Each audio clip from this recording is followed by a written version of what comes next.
Alright, we're still in this book, and now we're at part 4, story 8, Fire Falls from Heaven.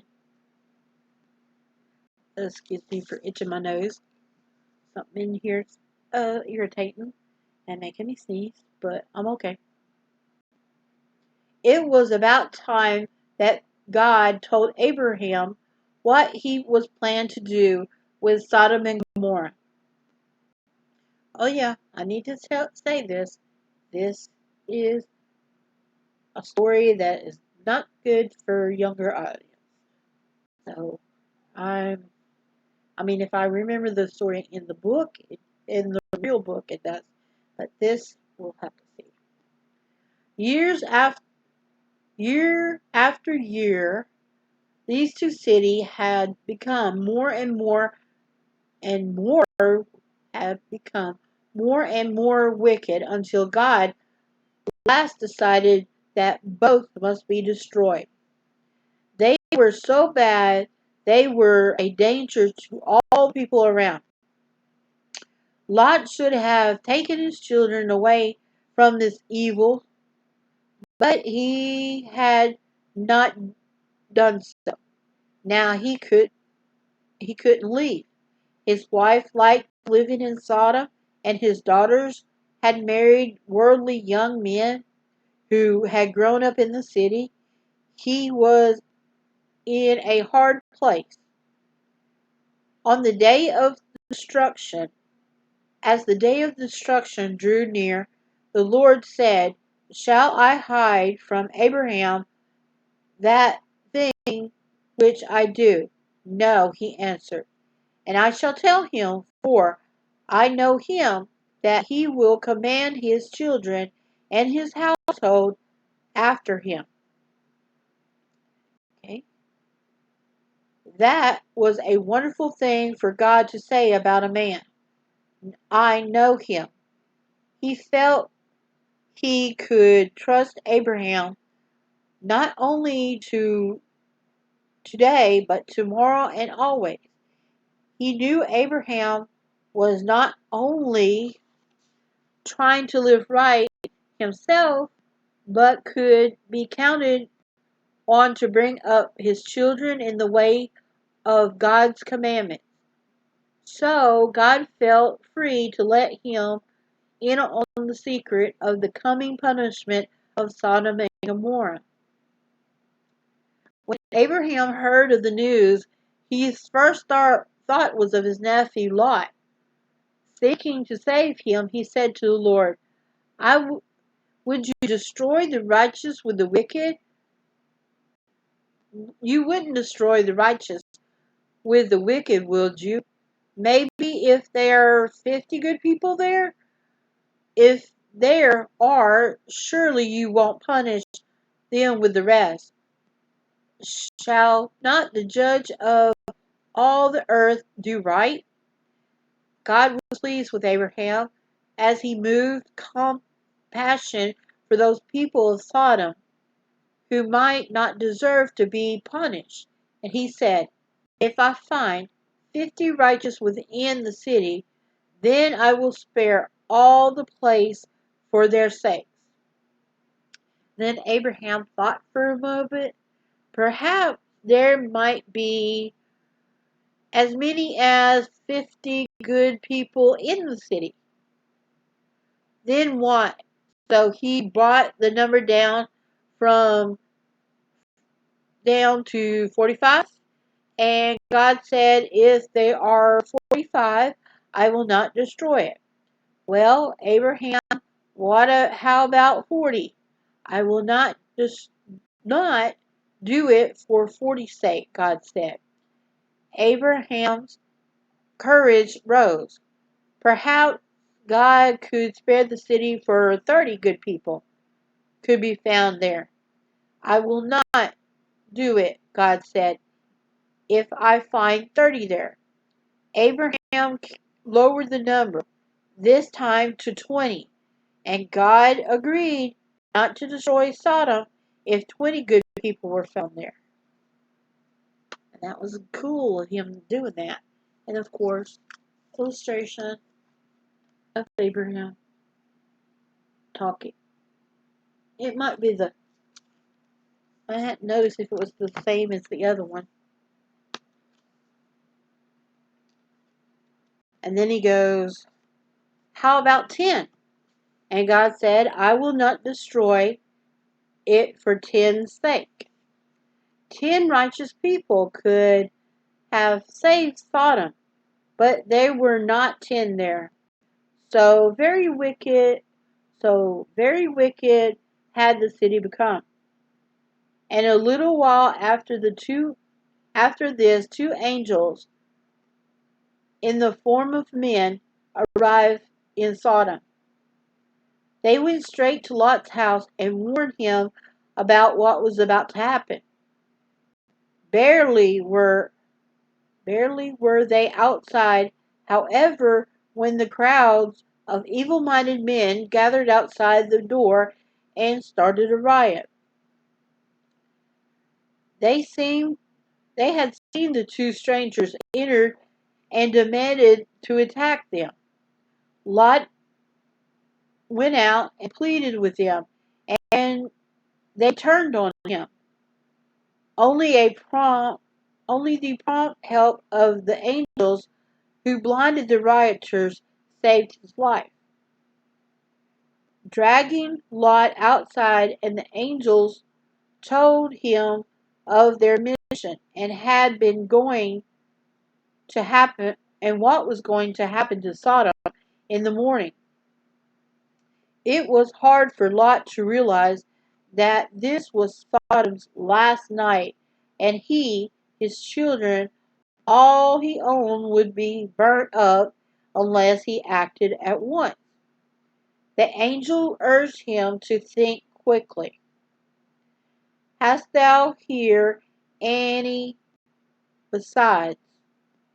Hast thou here any besides? They said. Son-in-law and thy son and thy daughters and whoever thou hast in the city, bring them out of this place, for we will destroy this place, because the cry of them has waxen great before the face of the Lord, and the Lord hath sent us to destroy it. King James. At last Lot was convinced that something terrible was really going to happen, and he went out and spake unto his sons-in-law, which married his daughters, and said, Up, get you out of this place, for the Lord will destroy the city. But he seemed as one that mocked unto his son-in-law. Okay, King James. The young men thought that Lot must have be drunk or out of his mind. Certainly they didn't believe him. There was no sign of coming trouble anywhere. And who was this God who said he would burn the place up? Absurd. No one is going to burn Sodom. Lot himself began to doubt. As the morning dawned, a fire was about to fall from heaven. He wanted to stay in the city. And while he lingered, the men laid hold of his hand, and upon the hand of his wife, and upon the hands of his 2 daughters, and the Lord being merciful unto him, they brought him forth and set him without the city. Oof, tongue-tied. Escape for thy life, they urged. Look not behind thee, neither stay thou in all the plain. Escape to the mountain, lest thou be consumed. No doubt the angels warned the little group not to look back because of the blinding flash of light and the powerful shock wave that would occur as the fire from heaven hit the city. Ooh, that sounds more See, you got to think this is 1953, so this is after Hiroshima and Nagasaki. So they're kind of twisting it, well, giving it as an example of a nuclear blast. Okay? Okay, let me get back to the story.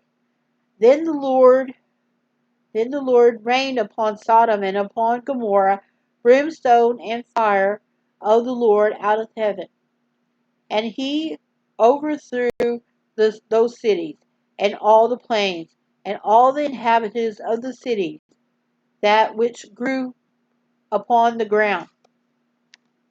And of course, it does have an illustration, and I like the picture of the guys on it.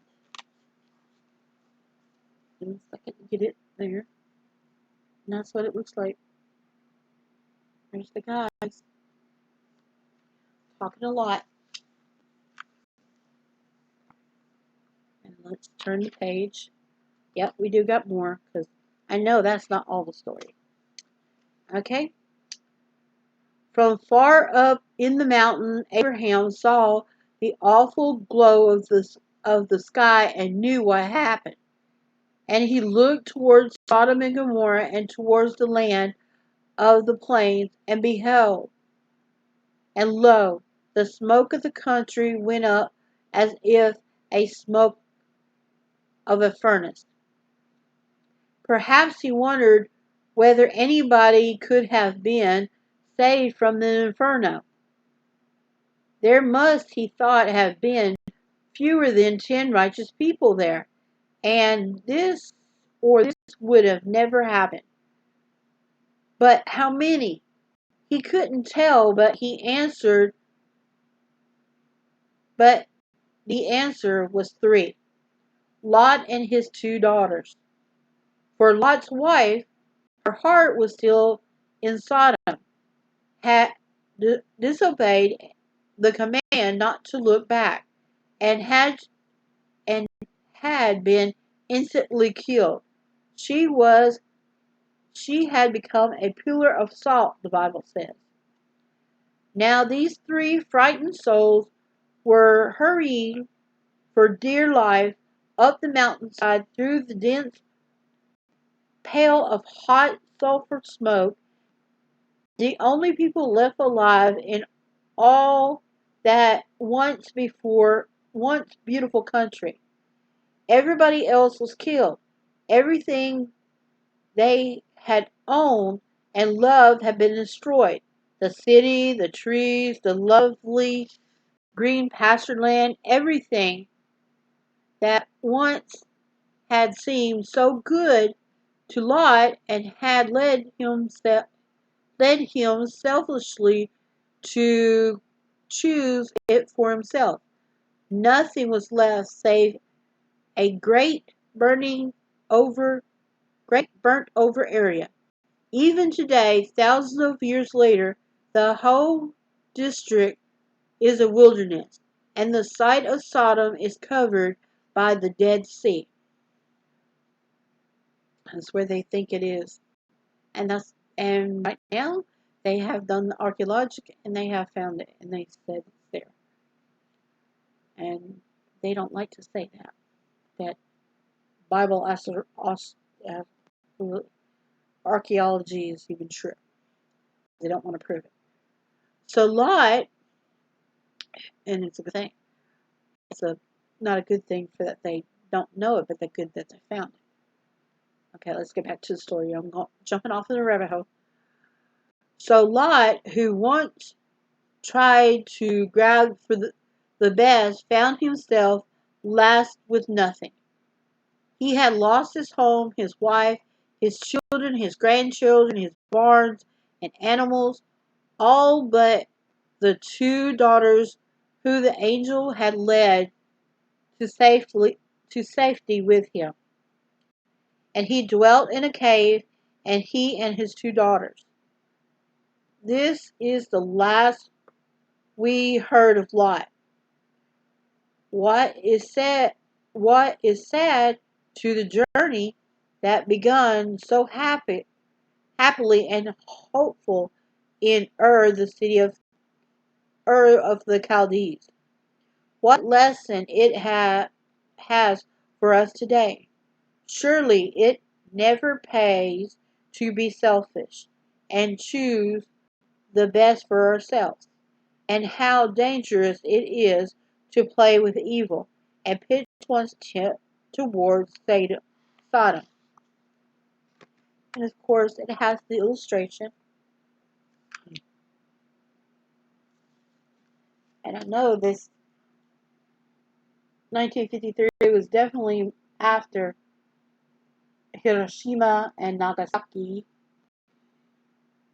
And you gotta think, that's why it has just the fire over here on this one.